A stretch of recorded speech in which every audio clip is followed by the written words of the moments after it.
Hey, welcome to Sugar Melts. Thanks for stopping by my channel. I've been working on some designs for manila folder or file folder journals. There's a lot of videos out there, I know. So I don't know if somebody else probably has journals like this. This wasn't deliberately a copy, but I just started playing around one day because I didn't see one that had the dimensions I wanted. So I thought, you know, it's a file folder. I think I can figure this out. So let me show you what I did. I've got two here of this one style, and I've got another style. I'll make a video on that probably later on this week.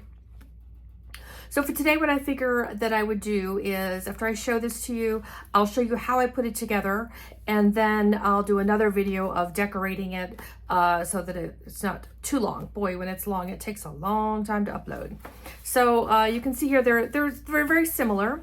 Open it up first, and I've got a pocket here, and I saved all my scraps from other file folders to make the pockets and the belly bands. Got another tuck spot here, another belly band here, and then here where it folds together. Isn't that great? It makes this really large pocket.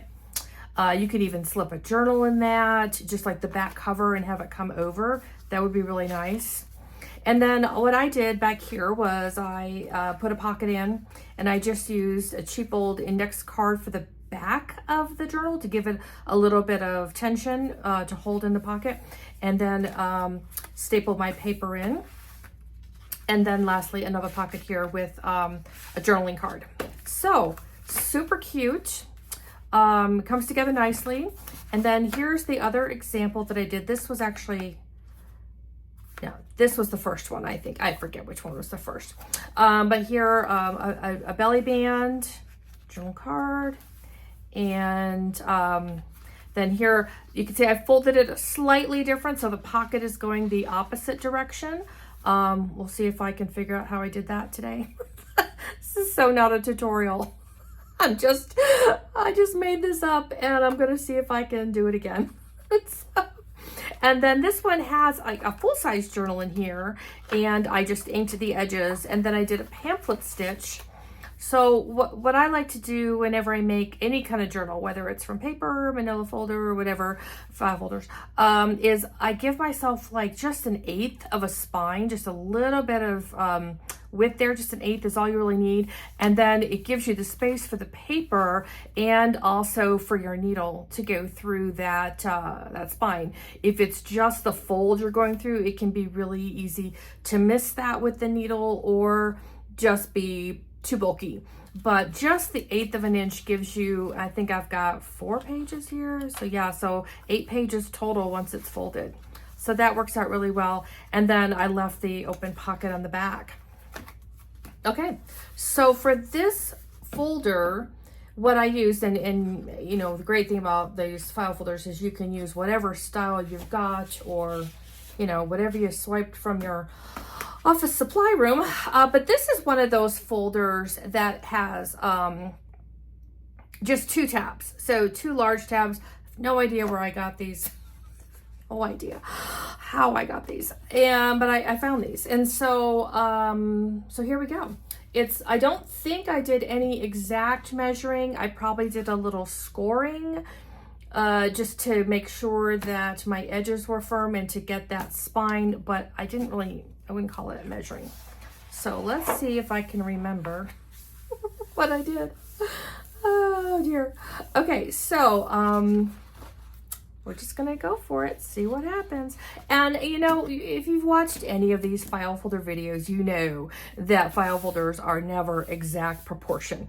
They were not designed to be scrapbook paper, and even scrapbook paper isn't always exact anyways. So measuring is, I don't know, I feel like it's not really necessary, because if it comes out a little wonky, maybe that just adds to the character. So, okay, so we'll see what happens. Okay, let me see if I remember what I did. Okay, so there's the edge of the tab. So what I'm gonna use, since I'm not measuring, is I'm just gonna line up, you know, those 3 score marks that most file folders have, use that and you should be okay. That's like the hardest part. I think. I don't know. Okay, I had a bolden folder out. I tend to also, for projects like this where I'm not sure where I'm going, I will burnish it going both ways. When you're burnishing these edges, you're not just making it flatter for working, but it's also stretching those fibers on the inside of the paper. And so it can be, oh, I got a mark on it. I don't know what that's from. That'll come out. But it also helps to stretch those fibers so that whichever way you end up going, it will, the paper won't tear. Just, you know, it's just like muscle work, just giving it that little stretch. Okay, so now we've got it folded kind of the opposite direction. What did I do next? I should have looked at this. I did not. So this comes in the middle. Let's see, there's the back. Well, I don't know. Let's just start folding and see what happens. Okay, if I bring this into here, let's see. So you can see there, it's just off by a touch, no matter how close to the edge I get it. So that's okay. That's why we're using file folders, because we love them even though they're imperfect. Okay, and then I'm gonna flip it back the other way just in case I end up going that direction, because I don't know where this is going. Okay, so there's that. And then, let's see, if I bring this edge up to here, okay, probably gonna have my head in the video, but that's real life, folks. This is what we're doing. Sorry if the camera just jumped. I did try to create more light in here and improve where my camera holder doohickey goes, so that I wouldn't be crashing into it every 5 minutes. Well, this is about kind of where we were. See how they don't quite align, they're just a little off. But what I did to flatten that was on this back seam, so that's where I can add that 1/8 of an inch. But I'm thinking I cut, didn't I cut? Yeah, I think I cut this, like cut this up this way. That's what I did. Oh, that'll be fun. So you've all probably seen that one-page wonder that it goes 3 ways, 12 by 12 piece of paper, and you fold it and you got 6 squares, and then you fold it up. Well, the file folders are a little bit larger, so let's just go with it. See what happens. I'm gonna cut just like a one-page wonder up to that spot there. So we're gonna go into that very last one and then fold it back on itself. I'm thinking that might be what I did. I don't know. Sometimes I make up recipes and I don't write them down, and then it ends up being great, and then I try to go back and recreate it, and it's just not as good the next time. Oh, I think this is what I did. Oh, look at that. See, now we have it coming together here. Okay, let's go the other way though. La, la, la, la. Let's go like that. Flip it around. And voila. And now they're almost flush. Look at that. How great is that? Okay, so we have the makings for a one-page wonder from a file folder. Look at that journal. And you could, of course, trim the edges. So let's take a look here. So we've got a cover. And then we've got this thicker page here that we could make into a pocket. We could use as pockets because it's pretty stiff. Now on this one, on both occasions, both in this one where it was facing the opposite direction, or in this one, what I recommend doing when you get to wanting assembling and gluing and all, if you're decorating it, decorate this inside page here before you start gluing. Because of the obvious, it'll be hard to get things in there. You can do it, it's just not as easy. And then we flip it back open, and then voila, that we have this. So super easy. And if you want to add a spine, let's see, where would I add a spine at? Let's see. So maybe, because this one's a little bit larger, so I could just squeeze it right in there on this one, and that will make it a little more flush. Okay, so let me get my scoreboard out here. I'll show you what I'm talking about. Okay. So it doesn't matter, I'm not measuring anything, I'm just giving it that, that little edge. So I'm gonna go here to where, oops, come back. Okay, so see how that kind of sticks out a little bit? I'm just going to bring this one back in just a little bit, and then I'll know, yikes.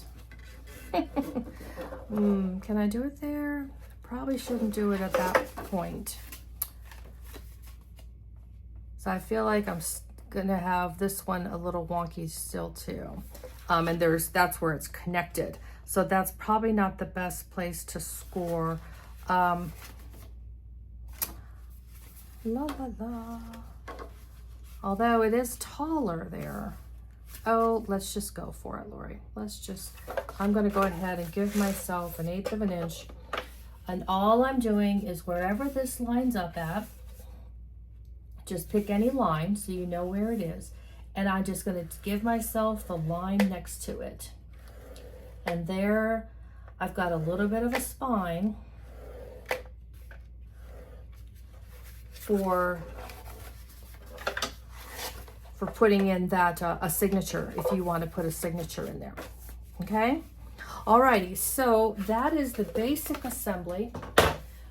Different ways to glue that, but I'm going to go ahead and stop this video, this portion. You've seen the basic layout, so for those of you who do this kind of paper crafting all the time, I know you're off and running and you've got this. I'm just going to unfold it one last time and show you what we did. Okay, so here is, again, this is the file folder with the 2 tabs. If you're doing the one with the 3 tabs, it will look a little different. But all I did was I folded it up, and then on both halves, I folded them up. So I end up with 8 basically equal size squares. The ones with the tabs, of course, are a little bit larger. And then you've got a couple different options of how you want to fold, and then you're going to cut, okay? And then if the long tab is over here, what I prefer is to cut from the other end out so that this is in the middle of my notebook. Otherwise, this will be on the front of the back cover, which is fine. You may like that better. Maybe I'll like it better. I don't know if I've tried that yet. But then you're left with the one end is going to be attached and the other 6 are separate. Okay, so then we can fold this up, and this is going to be our notebook. Super easy. Okay, so once you get those 8 squares with the 6 cut, then it's going to come together and you can play around and see which direction you want it to go. If you want to add a little spine, again, all you do is pick the place in your book that's safest, where it's not bound to another page, and give yourself just that little 1/8 of an inch, and then you'll have room to do a pamphlet stitch or even staple, whatever you want to do. But just having that little bit of wiggle room will make a big difference. Okay, so I'm gonna turn the video off at this point, and then we'll make a second video where I decorate everything. All right, thanks guys, see you soon.